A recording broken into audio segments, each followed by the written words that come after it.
Oi, gente de Deus! Mais uma vez juntos aqui na nossa jornada Atos dos Apóstolos e hoje iniciando o capítulo 12 do livro de Atos. Já foram 11 capítulos, hein?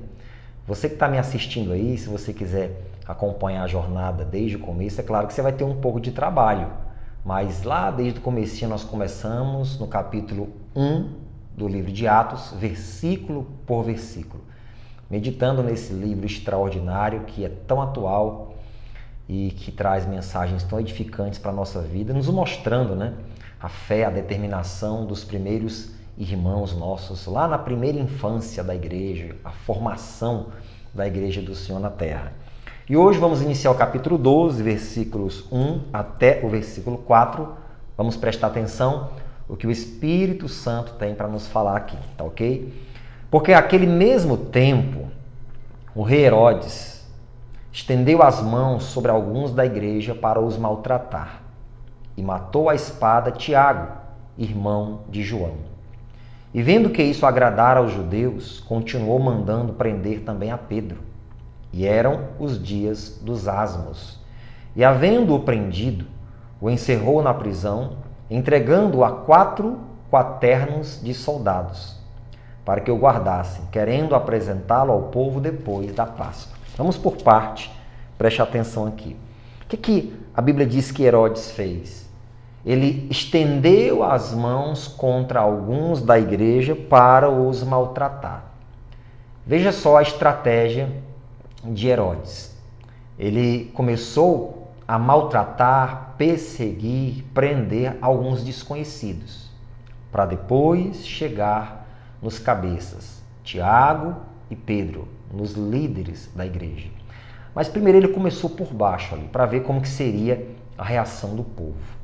Preste atenção, é assim que Satanás ele trabalha. Ele trabalha silenciosamente, com pequenas ações, com pequenas atitudes, para depois chegar na parte alta da sua vida e conseguir uma obra de destruição com mais êxito. Então a gente tem que prestar atenção nisso. Foi assim que ele fez com a igreja. Primeiro começou ali com alguns desconhecidos para ver como era que a massa ia reagir, se iriam apoiá-lo nas suas ações ou não. Como ele viu que aquilo agradava o povo, ele pegou e chegou a Tiago e logo em seguida chegou a Pedro, encarcerando-o na prisão. E a Bíblia diz aqui que eram 4 quaternos de soldados, 16 soldados, 4 em cada turno, para assegurar Pedro na prisão. Dizem alguns estudiosos que essa prisão que Pedro estava foi a mesma que alguns anos atrás o anjo o havia libertado, Então, você veja que era com extrema segurança para guardar ali o apóstolo, o agitador de Jeová. Assim Satanás trabalha. Começa aos pouquinhos, depois ele vai lá e provoca uma destruição com mais proporção. Por isso que a gente tem que estar vigilante.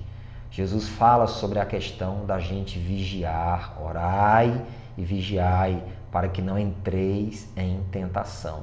Então é preciso vigiar. E a Bíblia diz no versículo 2, e matou a espada Tiago, irmão de João. Lá se foi um discípulo. E não era qualquer um, hein? Veja só, Tiago. Lembra dos 3? Pedro, Tiago e João, os mais íntimos de Jesus, os mais próximos de Cristo? Pois é, Tiago, ele acabou de perder a sua vida. Pastor, por que Deus permitiu isso? Não sabemos, nós não temos resposta. Mas eu posso destacar algumas coisas para você. Primeiro, Tiago foi coroado com o martírio. Exatamente, foi recebido em glória. Ele foi um dos que Jesus dirigiu a palavra dizendo que ele beberia do cálice que Jesus beberia, seria batizado com fogo que Jesus foi batizado.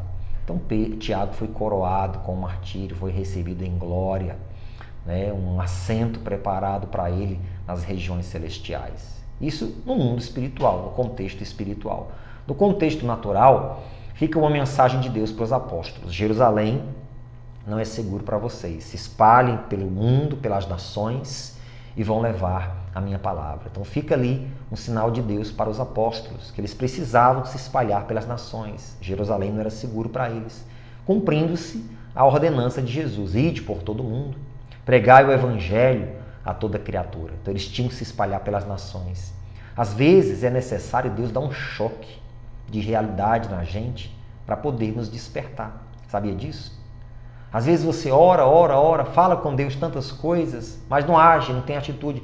E Deus precisa te dar um choque de realidade para você despertar e avançar na vida. Porque às vezes você está parado, estacionado na tua Jerusalém e você precisa avançar.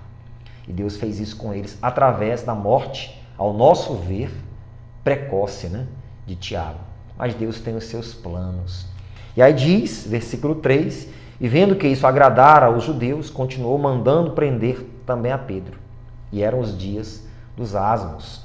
Então veja só, como Herodes viu que aquilo agradava aos judeus, vamos avançando. E o diabo é assim, quando ele vê que aquilo que ele está fazendo lhe agrada, ele vai te dando mais, fazendo mais, te dando mais corda, até você cair numa situação quase que irrecuperável. No começo, tudo são flores, tudo é muito bonito, mas depois ele dá um fim para a pessoa que praticamente, se Deus não estender a mão, se não houver arrependimento sincero, a pessoa não consegue se levantar. E eram os dias dos asmos. 4. E havendo-o prendido, o encerrou na prisão, entregando-o a 4 quaternos de soldados, 16 soldados, para que o guardassem, querendo apresentá-lo ao povo depois da Páscoa. Então, Herodes, ele empreendeu o máximo de segurança para manter Pedro naquela prisão. É assim que o inimigo quer fazer com a gente. Quando ele nos tem em suas mãos, ele quer segurar o máximo aquela pessoa em suas prisões. Olha, eu vou dizer uma coisa para você. Se não for a intervenção de Deus, o agir de Deus, a pessoa não consegue se soltar dessas prisões. Por isso que você precisa estar ligado com Deus, na presença de Deus. 4 soldados em cada turno para manter Pedro lá. O pecado é assim, quando você está engodado, é o máximo possível que ele emprega de forças para poder te segurar lá. Quando você está sendo envolvido por uma tentação, quando você está se lambuzando em algum vício, é o máximo de forças que ele emprega para poder te segurar lá. É assim que funciona. Mas quando você está com a sua vida em Deus, não importa se ele está armando um laço contra ti. Nenhuma arma forjada contra ti prosperará. Amanhã, em diante, nós vamos ver o que aconteceu com esse apóstolo de Deus naquela prisão. Vamos ver o resultado de como é que Deus ele age quando nós estamos na sua presença, tá certo? Mas envia esse aviso aqui de hoje para outras pessoas. Muitos, sempre digo isso, precisam ouvir o que você está ouvindo. Então compartilhe, tá bom? Vamos fazer a nossa oração de sempre. Senhor, muito obrigado, palavra viva, palavra que nos orienta, que nos norteia, que abre os nossos olhos para que possamos estar vigilantes, meu Deus. Tiago foi martirizado, mas foi coroado em glória, Senhor. E o Senhor assim espalhou a Tua palavra cada vez mais. Meu Deus, que o Senhor possa nos encorajar para sermos verdadeiros representantes do Senhor. E venha o que vier, não importa. O Senhor está conosco, o Senhor é a nossa fortaleza. Assim eu oro pedindo a todos que eles possam receber, meu Deus, do Teu Espírito Santo. Que todos possam receber dessas porções de unção, para que sejam encorajados e fortalecidos na fé em Cristo Jesus. E você sela dizendo amém. Que Deus continue te abençoando, curte, comenta e compartilha. A jornada continua.